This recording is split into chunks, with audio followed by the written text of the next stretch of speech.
Assalamualaikum warahmatullahi wabarakatuh. Nyolong sambung nu pegah biasa. Rasa yang nak dengar video ulun tuan, tolong sampaikan siap betul bang pemerintah Aceh. Betul bang dewan-dewan di PRA, betul bang dewan-dewan di PRK. Kadang kita bantu ulun tuan. Ya bang.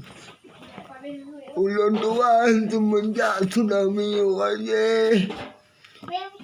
Ngebantu ulun tuan di orang kaya yang nadi dicut.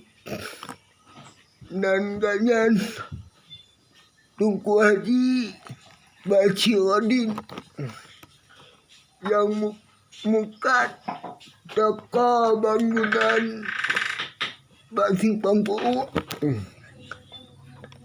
Ganyan nak bantu ulun tuan ke rumah ulun dan ke belah tanah. Ke belah tanah ulun dan ke pegang rumah 6 kali 7 dengan biaya sejumlah 128 juta.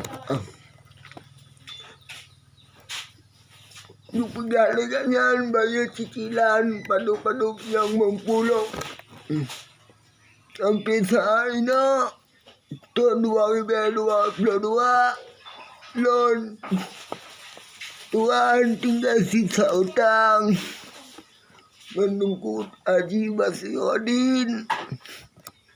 Jumlah sisa hutang loan tuan 48 juta.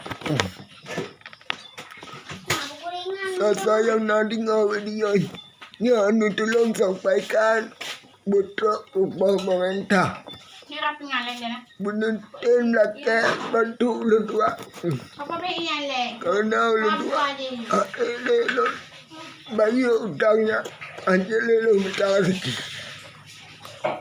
Kerana ulun tua kaji larak. Dia sampai BP. Nak komentar. Wassalamualaikum warahmatullahi wabarakatuh.